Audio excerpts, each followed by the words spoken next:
Save me from drowning. Should have worn a tuxedo. I thought that. I was gonna put I mine thought we on. could have put a little tie on or something. I Yeah. didn't think that. Never mind. Maybe next year. Maybe next year when Maybe we host next it in year. Monaco.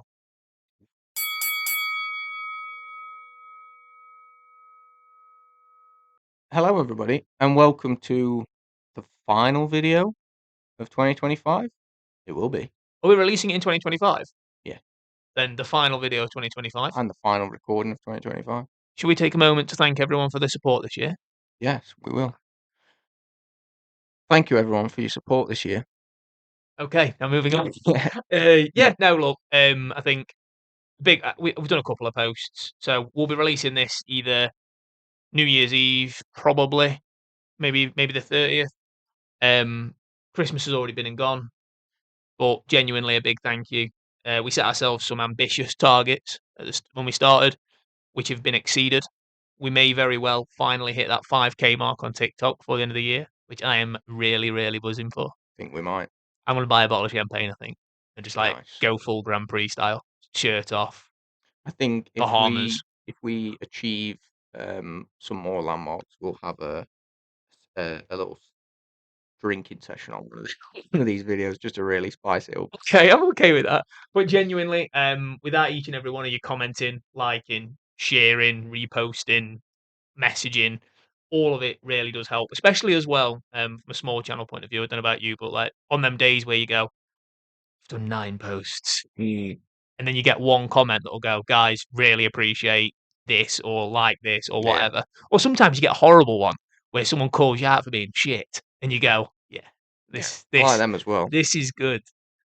At some point when we've got enough collection of horrible comments, we'll have to do a video Like reflecting on it. reflecting on all the bullies, like, you know, Yeah.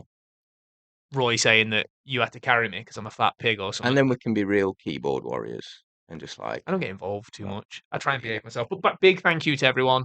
Hope you enjoyed the awards. Let us know. I haven't told them what it is yet. What? I didn't tell them what it is yet. Oh, sorry, ignore that last bit. The last video of 2025, which is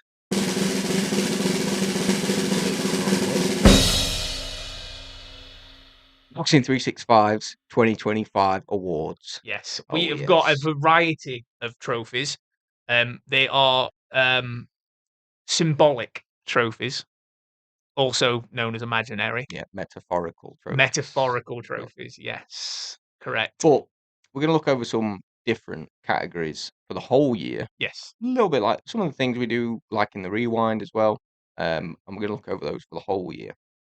Been some weird moments in 2025. Yeah, it has been. I think overall it's been a good year for boxing, but not without its downs as well.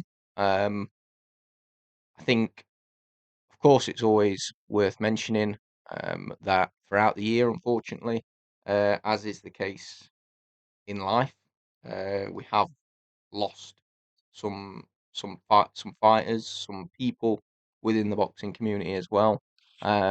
Notably, Ricky Hatton most recently, much too soon for everybody's liking. The great George Foreman, and there was another particularly close to home loss of George O'Connor, which sort of shook the boxing world as well. Yeah. And many others who would have been lost throughout the year. So of course, the year hasn't been without its downs as well. But we're here to celebrate everything that's gone on in boxing. I think that's the thing sometimes. I think people forget, and we spoke about it with the Jake Paul thing. Ricky Hatton touched me quite close. I was out in Poland when the news broke. Ricky was a massive reason for a lot of the younger fans and older fans that got into boxing. Yeah. Changed the sport for a lot of us with regards to the following, and much before the likes of social media had, it was yeah. Look, just take a moment, especially over this period, festive period. Yep. Take a moment to appreciate what you've got, what you've had. Yeah. So Absolutely. anyway, could have done that a little bit later. Now I'm really somber. Well, no, it's a celebration anyway, so don't worry. All right. We'll go into our awards, and we picked one each generally, but some we couldn't really disagree on. So Yeah. we have sort of stuck to them. So fighter of the year, first of all. I know you've got your mind made up on the man who has defended his titles 4 times in the 1 year. Hero. And Hero, one of monster. one of the greatest to ever do it. Even at this stage, 32, got plenty of time left. If you've not already guessed, it's Neuer Inoue. Phenomenal. The guy just the definition of greatness. And to see him do it 4 times is the sort of activity that we want as boxing fans. Yeah. You don't see it enough. You know, these champions defend their titles once every 18 months. 4 times, absolutely brilliant. There's not really a lot for me to say other than I hope we've still got another 4, 5, 6 years worth of Inoue. Maybe another couple of weight classes. Mm, that'd be the real.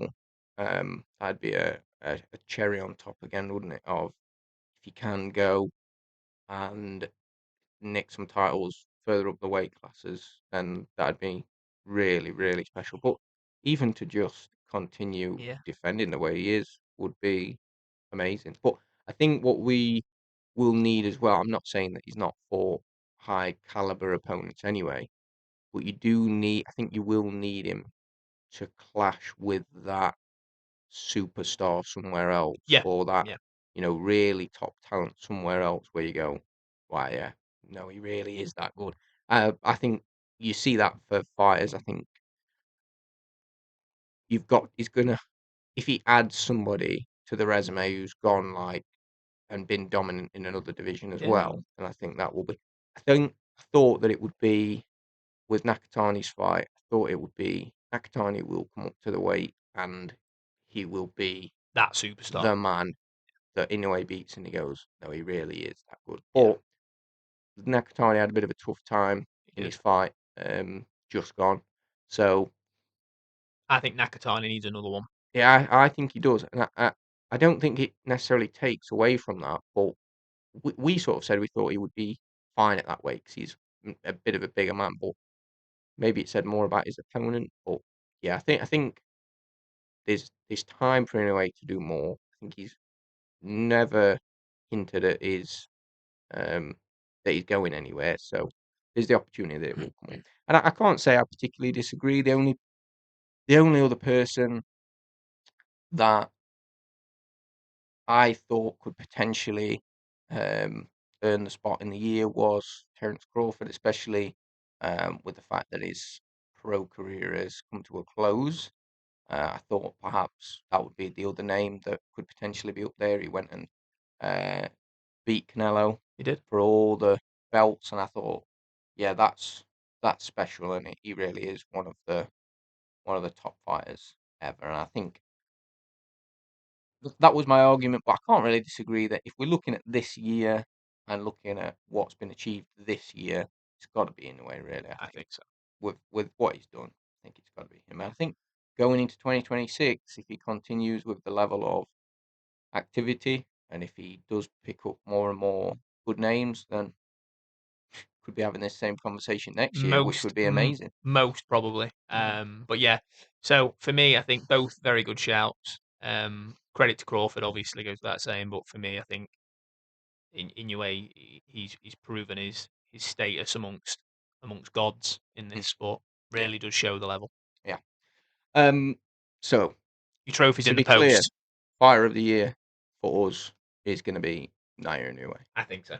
Absolutely, congratulations. Congratulations. We'll drop you a message, let you know that you've won the prestigious award. And if you could like, share, and follow the channel, that'd be great.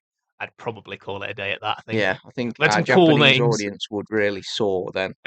But we are a British-based channel, and so we have got a category for our British Fighter of the Year as well, because we felt that that was quite important.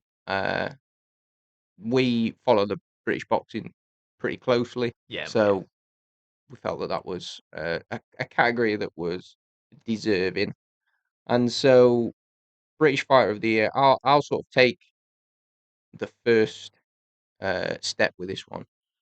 I was a bit undecided. I thought there was a few good, um, sort of I'm looking for candidates for this one, for this award. Nominees. Yeah, nominees for the award. But I thought I can't really look past Moses Itauma because I decided that he fought Balogun in this year.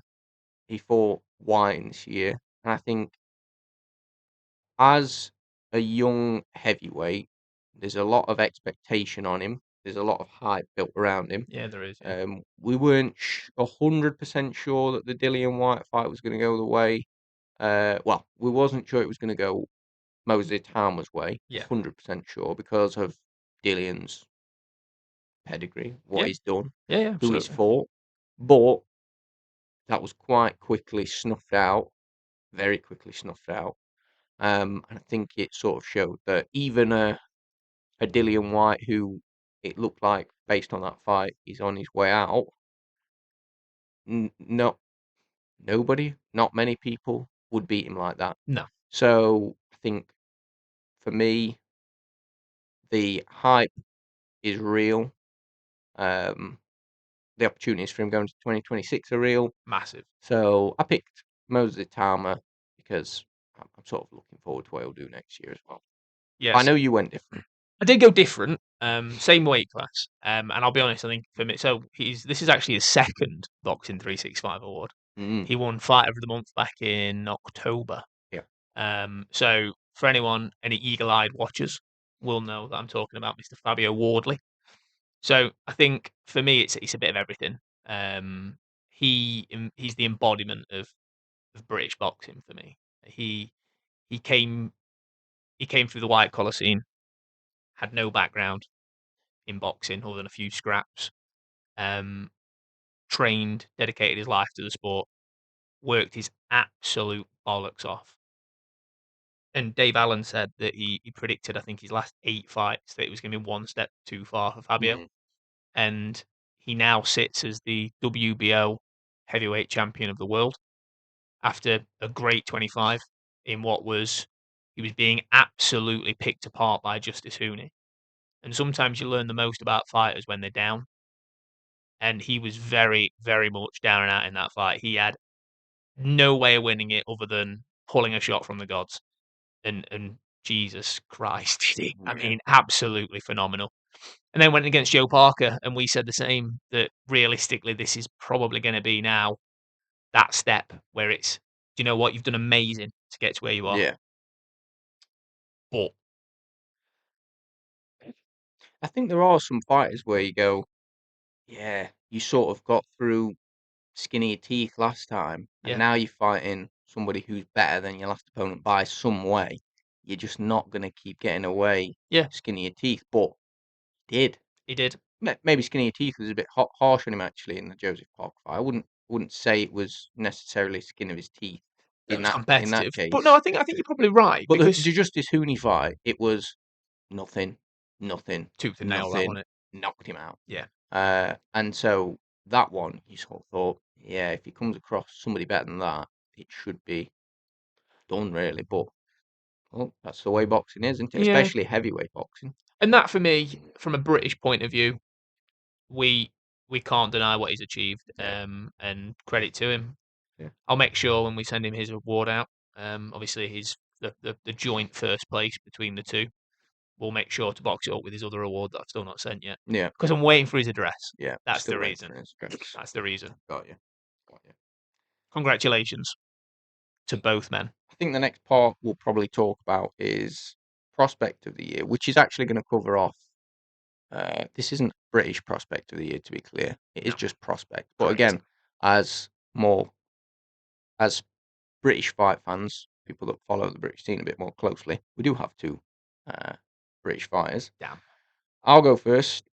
So we've talked about her a lot. We've talked about her in 3 of her fights this year. Yep. Is it 3 or 2? Can't remember. Um, 3. TMA Ayton. So she's fought 4 times this year since June. Made a debut in June. That's mad, isn't it? She stopped all of her fighters. She looks like she's probably going to be an absolute wrecking ball. Yeah. I think the division it's that she's in, she will be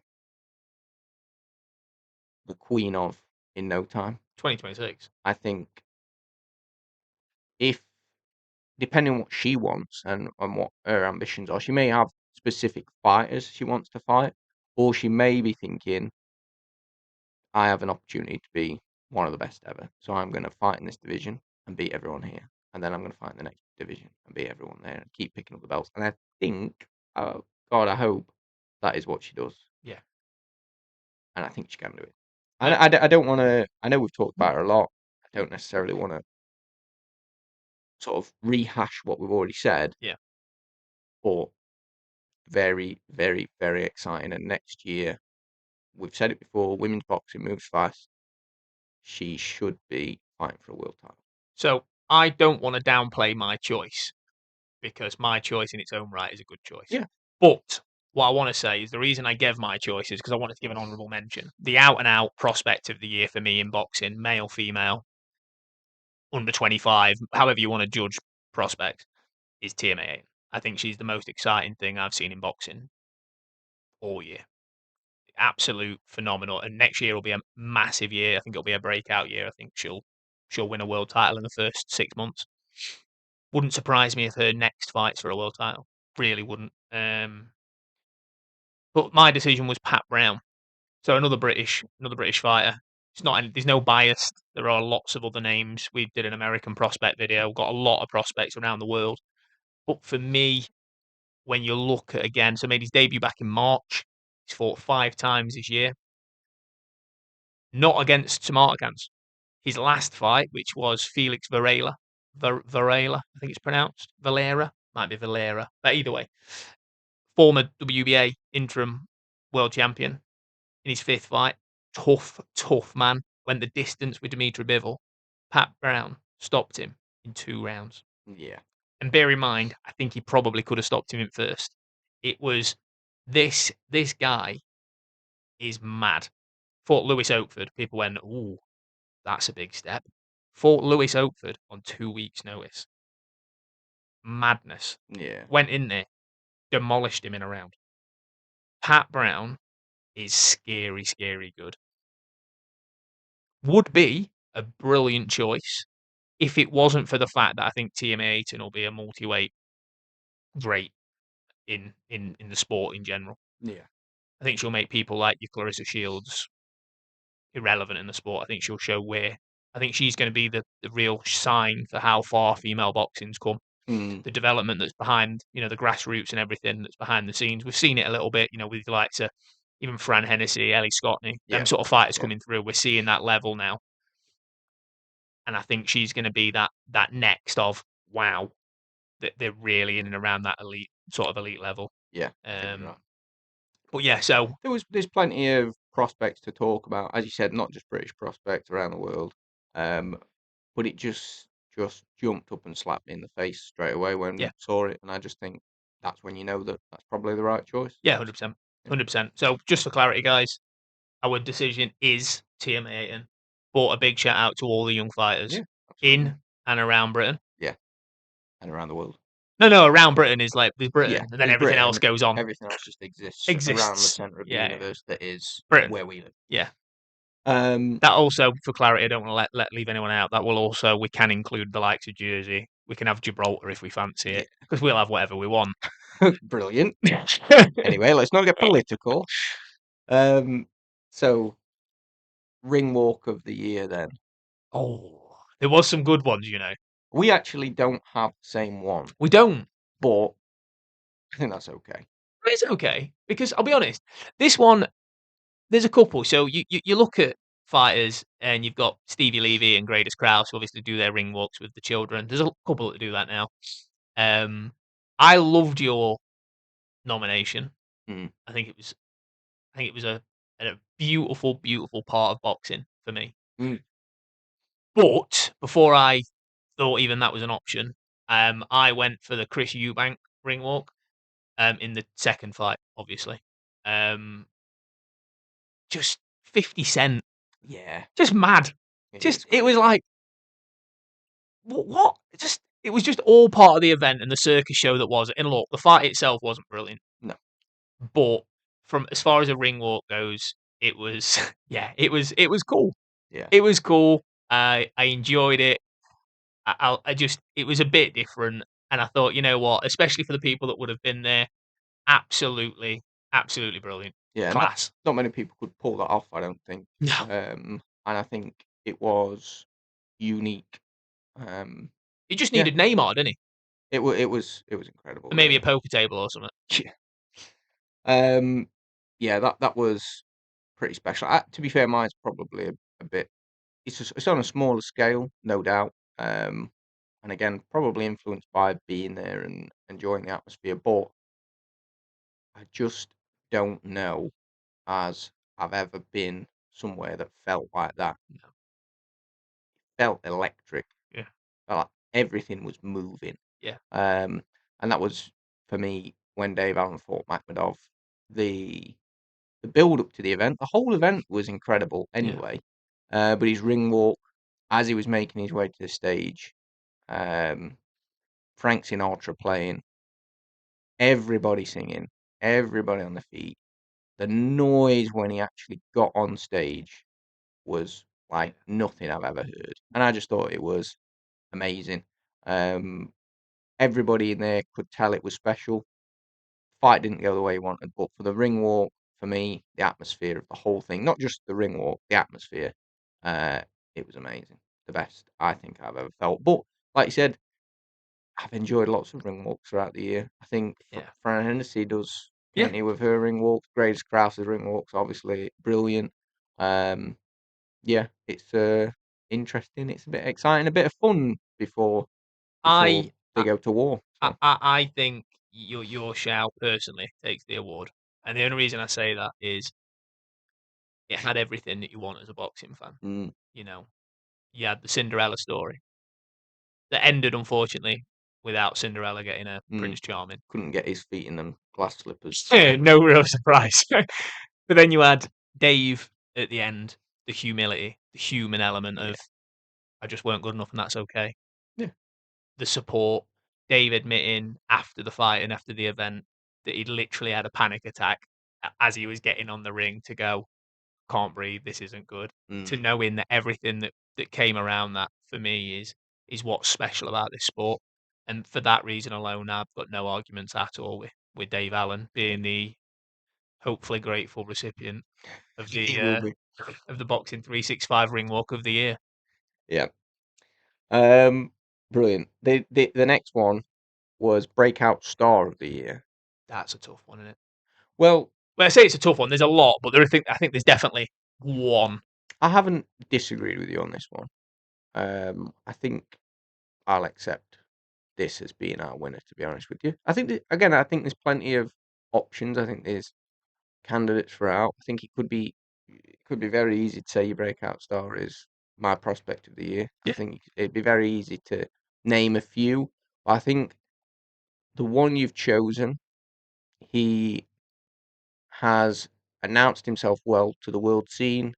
Um, he's now our current world champion. He is. I think, as you've said, he came through a war against really tough opponent, Yeah.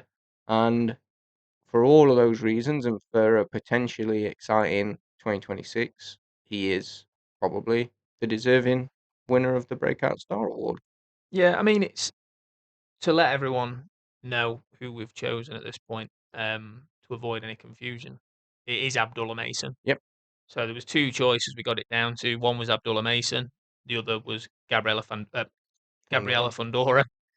The reason we went with Mason is purely for the fact that it's hard because it's what you classify as a breakout. Mm, For us, Fundora's been around for a couple of years and been very good for a couple of years. Been a world champion, I think, for 3 years now.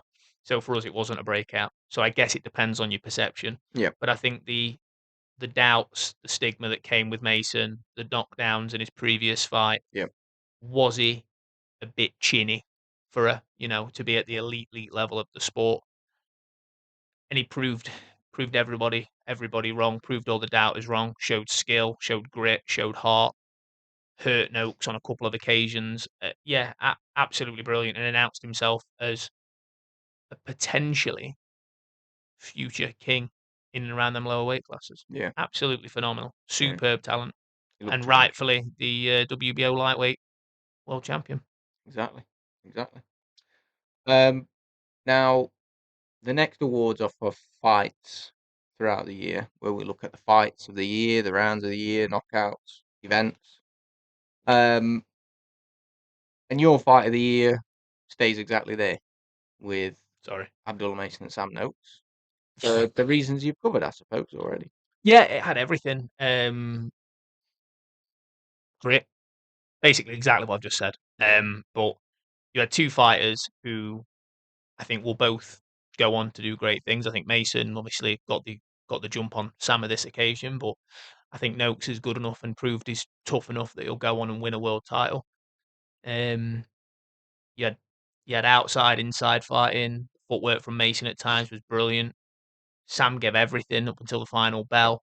It was just there was a bit of everything. And for me, fight of the year. There are a lot of fights you could bang in there, Yeah. but I just think with everything that was attached to it, I think for me that overall was the deserving winner in my opinion. I went elsewhere and I had to look around a bit and remind myself. It's quite difficult. I don't imagine many of you have tried to look back on a full year of boxing and make Yes, your pick on what the fight of the year might be.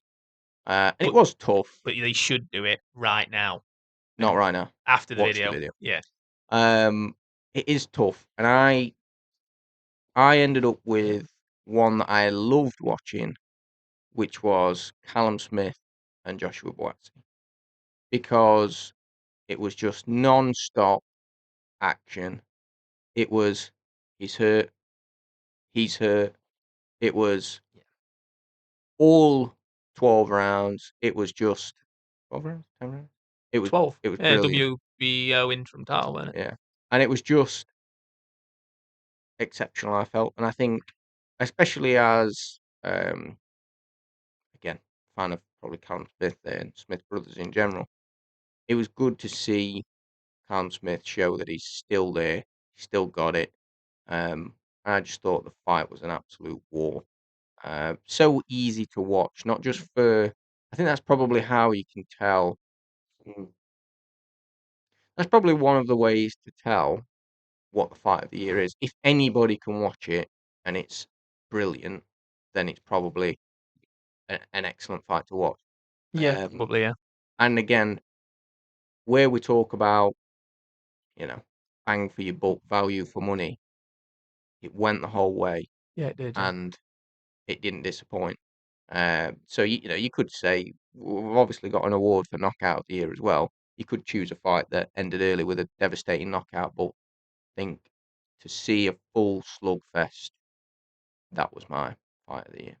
To be fair, I think both are deserved Mm, winners. I think there's been a few absolute bangers. The Nakatani fight just gone, great fight.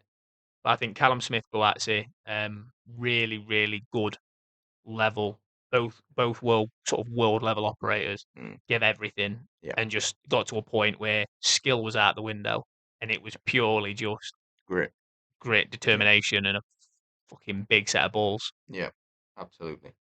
Now there is then knockout of the year as well. So that was our fights of the year, knockout of the year. Did we agree? Well, you see, Do you think? there's two Yeah. mentions, but the thing is again, there has been plenty throughout the year of savage knockouts Yep. and stoppage, not even just knockouts, stoppages. Yeah. Um, so it is tough, but perhaps influenced by seeing it very recently. Whittaker Gavazzi is where we settled. Um, Gavazzi was a little bit of an unknown-ish because he did most of his fighting over in Germany and didn't really know what sort of level he was going to be at, but should have been tough enough. And Whittaker stopped him, and the manner of the stoppage was what really sort of takes that. It's hard, isn't it? Because a couple of years. So when you get to the highest echelons of the sport, you don't tend to see the show reel knockouts as frequently. Yeah, But you look over the years, and generally, if I'm scoring a knockout of the year, it's like you said there. It's that knockout that you can show somebody, and they'll go, "Whoa!" yeah. It's irrelevant of the level. It's how as horrible as it sounds. It's how How brutal, savage it is. Yeah, how caveman it is that this guy's been clubbed at the back of the head and he's gone. Yeah. And that kind of takes me, speaking of two cavemen, Mm. to what was my second choice. And I'll be honest, again, you can call the level of the knockout, but Dave Allen, Johnny Fisher too. Yeah. Dave Allen threw 6 punches. Johnny Fisher fell face first into the canvas. Yeah. Didn't know what day of week it was. Absolutely, without a shadow of a doubt, one of the best knockouts of the year. Yeah. And there's loads of honourable mentions. Troy Williamson, Mark Dickinson, Yeah. another absolutely savage knockout. And you can go, Brian Norman, for example. Yeah. That There's was early in the year, wasn't it? yeah. Yeah. So there's endless lists. But I just think for highlight reel, 5 seconds on your phone, what looks the absolute most savage worst knockout. Benjamin Gavazzi Yeah. It's a bad got one. flattened Yeah. big time as well. Like, it was pretty uncomfortable to watch Yeah. if you give any form of compassion to Benjamin Gavazzi. Other than that, it were absolutely amazing. Yeah. Yeah. Yeah. I think that probably does deserve it. Round of the year. Now, this one I have no arguments with. I know I said at the time when we were talking about this fight during the month that it happened, that it was my fight of the month, I Yeah, believe. yeah, I think you did, yeah. And yeah, the rounds, incredible. Of course, we've got down Boston for was 2, round 3 where Crazy on it. crazy, crazy that But again, it was everything. it We was. we see Yeah, we see different things in boxing that sort of that get that social media go viral, all the hype that surrounds it, and there was a couple of choices. So you've got Cardenas, Inoue. So Cardenas dropped Inoue in the second. Inoue came back to stop him in the seventh.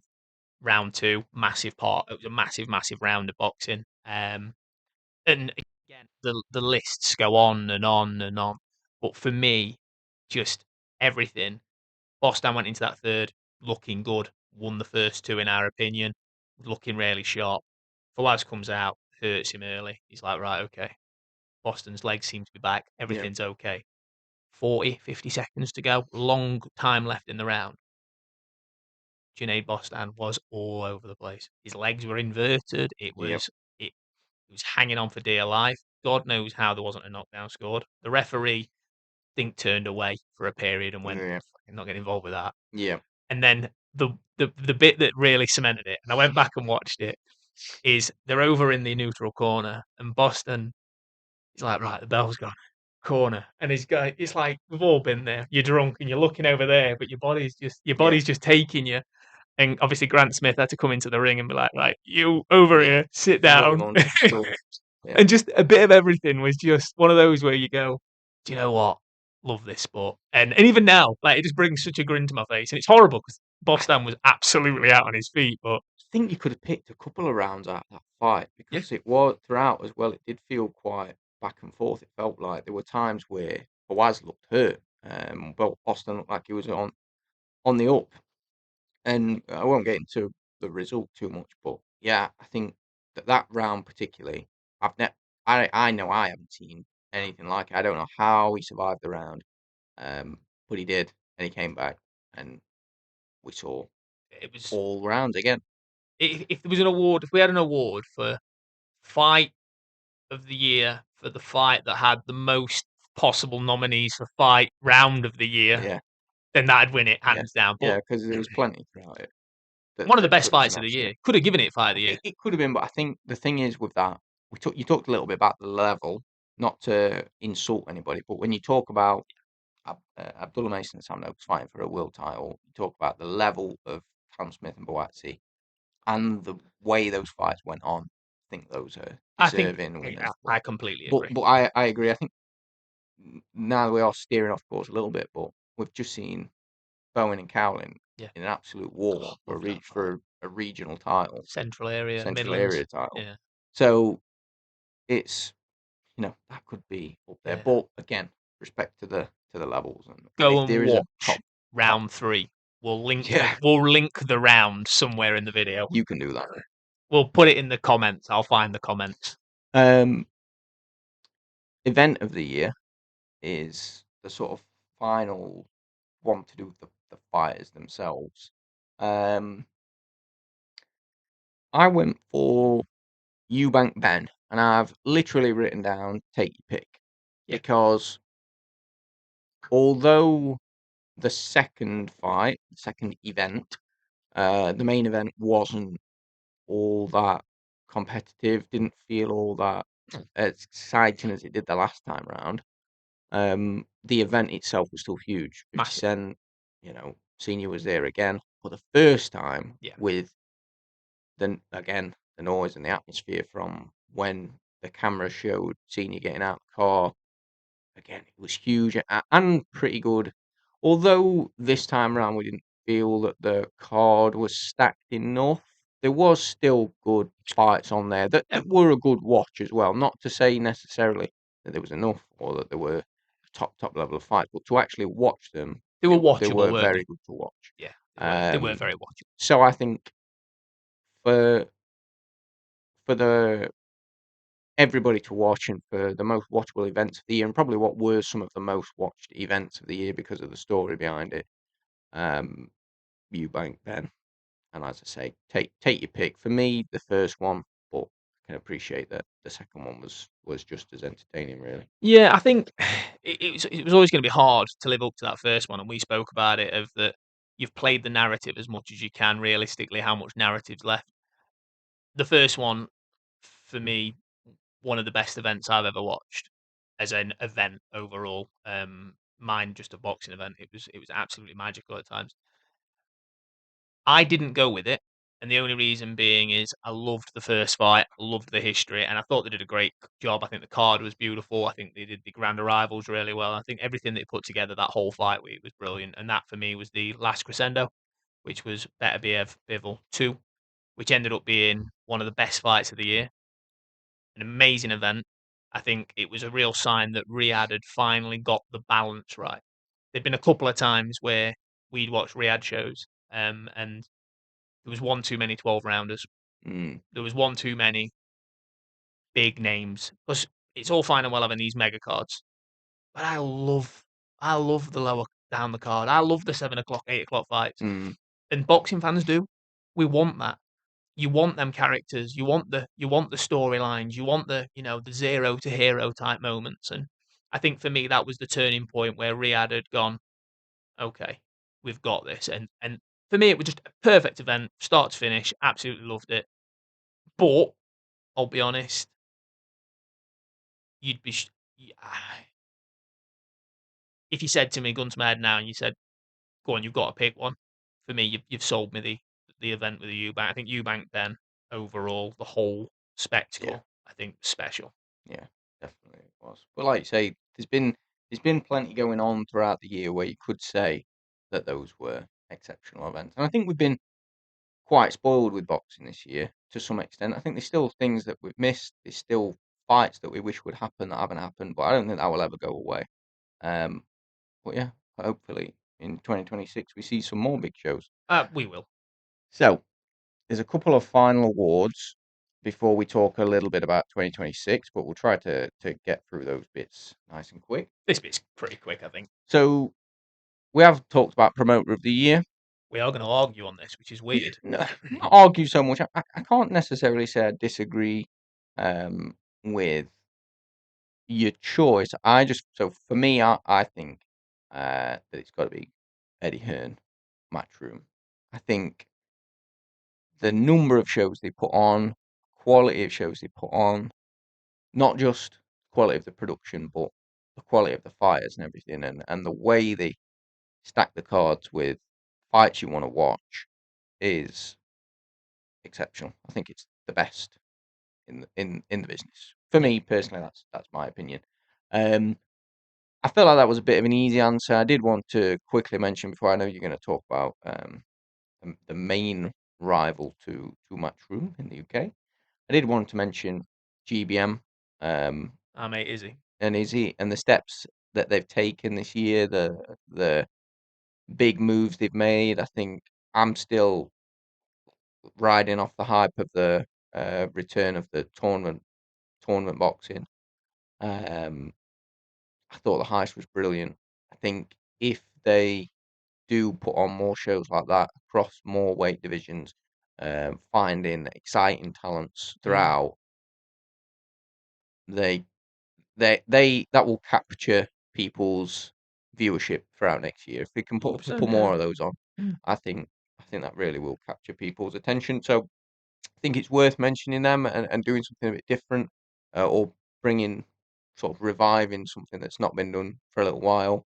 But for me, as I say, can't look past Eddie Hearn and Matchroom. Yeah, so I mean, for me, 99.9% of the time, I'd back Matchroom. And to be honest, I still prefer a Matchroom show. If there's 2 shows on a weekend, and they don't clash now because obviously, they're both with DAZN, so it's very rare they clash, and I still prefer the production of a Matchroom show. If you said to me, "You need to buy a ticket for a show," I'd prefer a Matchroom show. But I think you look at the events that Queensberry have done this year and what they've been involved with. For me, I think Frank Warren's been brilliant. You know, he's had stadium fights, and look, I know Eddie's has as well. But for me, Queensberry this year have just I don't know what they've just turned the dial. They've gone from Mm, being a every 3 4 weeks they have a show and it's all right to some absolutely huge shows. I mean, look at what they start in January. Look at Magnificent Seven card, mm. absolutely Yeah, stacked top to that is bottom. a special card, I think. And you look at the back end of last year, you know, they went on a run where they did your likes of Kakachi Wood, for example. You've got Nick Ball out against Brendan Figueroa in February. Just some of the levels of the cards they're putting on. Now, look, I'm not saying that Matchroom don't. Obviously, they do. But if you sort of looked at if you judge it on main event to main event, I just think Queensberry have produced some absolute huge nights of boxing this year. And for me, I'm going to have to go against my personal favourite promoter, which is Matchroom, just to give it to his arch rival, but now newfound wine Lover. lover, wine drinking buddy, masseuse, sorry, Frank Warren. I also know that you wanted to make a quick mention of Trainer of the Year. I did. Um, so Yeah. stage is yours. So again, an award that I'm sure Mr. Robert Garcia in the States will absolutely give zero fucks about. But I do think it's important that we take a minute to appreciate the work that goes in behind the scenes. These trainers commit their lives to their fighters, and a lot of the time, their literal lives are in their hands at times. Um, if I pick with my heart, I'd go Ben Davidson. Love Ben Davidson. I think what he does down at the Ben Davidson Performance Centre, I think he's brilliant, and he's got a stable of fighters down there, such as Moses Tauma, Shabazz Masood, coming off obviously massive wins. But for me, Robert Garcia, what he's done with Bam Rodriguez this year, 2 world title fights, 2 stoppage wins against Puma and Lester Martinez. You've then got Virgil Ortiz Jr., again, coming off 2 massive wins, one being Israel Madrimov, which for me is the biggest win of his career.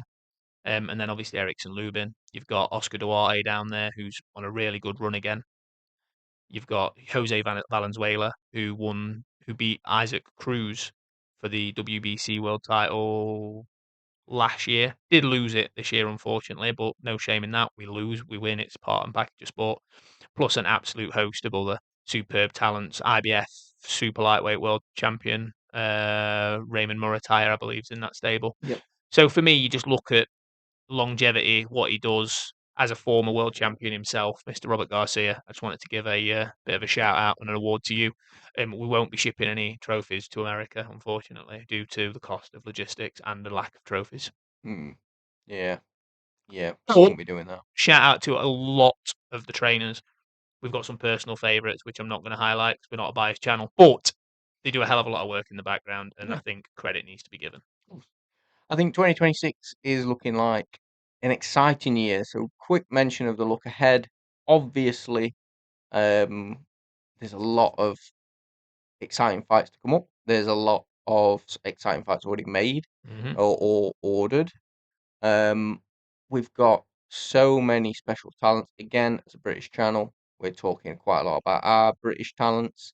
We've already mentioned TMA Ayton. We've got Taylor Bevan. We've got George Liddard, who's on the up. We've got Vizioli, Lely Buttigieg is Lely another. Buttigieg, another stacked in that division. Further down, we've got Hamza Adin. We've got Jack Turner. lots and lots and lots We're of blessed with talent. talent at the minute. We really, really are. And Absolutely further blessed up, with I mean, talent. there's names we haven't covered there. There's plenty of other names that could really go on and Yeah, set the world alight. So lots and lots of people to look out for. I mean, I think we said it already when we talked about the prospect. Don't take your eyes off TMA Ayton, and I think going forward, there's some real talent coming out of Britain that is gonna I cause think some TMA issues. should fight Jake Paul next, I think TMA Ayton would probably flatten him actually. especially at the minute with his two broken jaws. Yeah, exactly. Um, but there's a lot of fighters or things that have gone on this year that we can see some comeback stories, Yeah, um some returns to the ring, some fighters that have maybe still got some more to prove, some rebuilds, that sort of stuff. So we are going to mention a couple of those before the close of the video. and to give some context, by the way, to why I chose to do this, is because in boxing we're very, very fickle. We're very quick for a fighter to lose and go, well, that's that, and Yeah. move on. And I thought it was important that we take a minute in 2025 to reflect on some losses, young and older fighters that have maybe suffered their first defeat, may have suffered their eighth defeat, but they're back on again another push for a rebuild. They might not even be coming off losses, they could be coming off a win, Mm, but have had a bit of a tough time of it. And I think it's important that as a sport and as a channel and as supporters of us or boxing in general, we remember that losses don't define you. yeah, exactly. That was nice, weren't it? Not really, no. Anyway, Who's first? Canelo Alvarez first, uh, lost out to Terence Crawford, Yep. and what does he do next? Is the question really? Where will we see him? Um, I tell you what I'd like him to do. mm, I'd like him now he's lost to go lost again because obviously he's lost previously, 3 times. yeah, Bivol, Crawford, Mayweather. Mayweather, Not a bad list of people to lose to, is it? not really. For me, I'd like him to, especially with this rising stars coming through the super middleweight division now, get the bit between his teeth and go 1 minute. I'm the king of this. I'm the king here. I lost to a generational great. I am a generational great, but I've lost to a generational great in Terence Crawford. This is my division. You go pick up all your fucking vacant belts. I'm gonna Mm, come and have each and every one of you, like he did back in 22 when mm, he won all 4 belts in 1 year. Go and do that. Do I think he will? I don't know. The rumor is having a little bit of time out the ring with a September date being his return.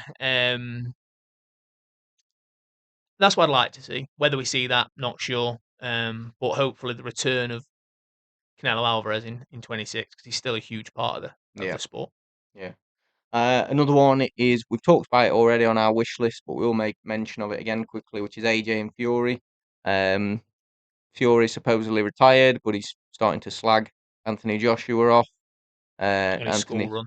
yeah, on his school run. Anthony Joshua maybe won't fight a YouTuber in his next fight. Maybe fight someone serious, Mm. although Or apparently not apparently he's kickboxer. fighting a kickboxer. So But that will be a potential return to the ring for Fury and a clash that people have been calling for years. Bit too late, maybe. Who knows? Not. I don't think it's far enough over the hill that people won't watch it. But I think it's going to be one of them though, where I think they're at that point in their career where it won't be about who was better in their prime. It's a mm, bit like the Amir Khan Kell Brook yeah, fight. It's just about who's got the most left. yeah, two men who can beat each other up. Yeah, Yeah.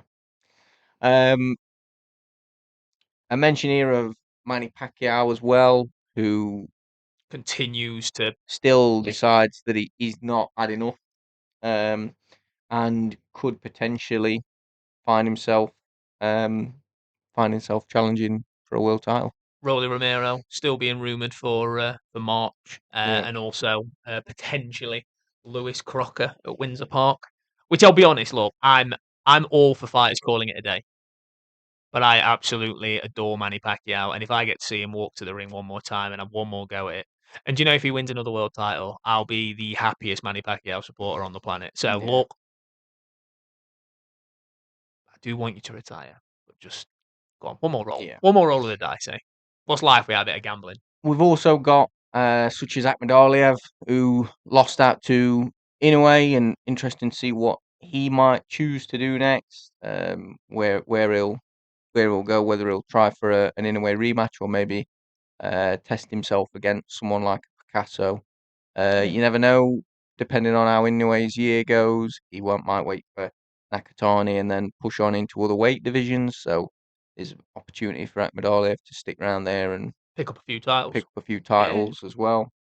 Um, you've mentioned as well Galal Yafai, um, who lost to Francisco Rodriguez. There was, There was some drug cheating nonsense in that yeah, as well. he'd failed a drug test previously in another fight, but the WBC again Mm, decided that it didn't count. yeah. So then he fought Galal, and they decided that, well, that don't count again. So it Mm, was meant to get changed to a no contest. Doesn't look like it's going to be the case. So Galal has lost. Took an absolute beating in a bloodbath against a possibly, potentially accused, juiced up fighter. So I don't know if we'll see Galal back. I'd love to. I have a sneaky suspicion. I know I've mentioned it to you previously. I've got a sneaky suspicion he hangs the gloves up. But I wouldn't like him to because I think he's good enough to win a world title. I think he proved that against Sonny Edwards. yeah.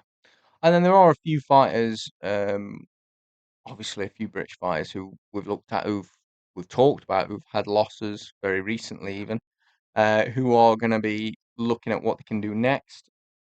But to name a couple, Junaid Boston, who is an exceptional talent, who has lost out arguably twice now to Fawaz. What what can he focus on next? It is going to have to be take some time, learn, probably take a little step back, do some rebuilding, do some work, and then go again. Whether he, I don't know. It's hard because I would watch that fight again in a heartbeat, personally. the thing is with Fawaz is that Fawaz, people perceive it and go, "Oh, he lost at English level."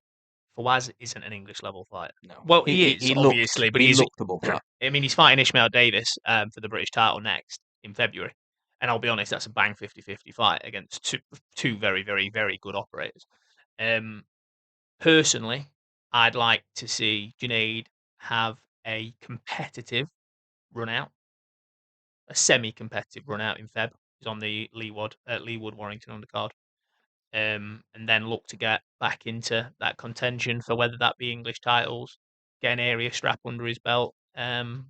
He's 23 years old, and he's got the ability to be very, very, very, very special. I think it's similar to sort of Cameron Vong. I think it's just learning, Yeah, and there's yeah, no shame in learning.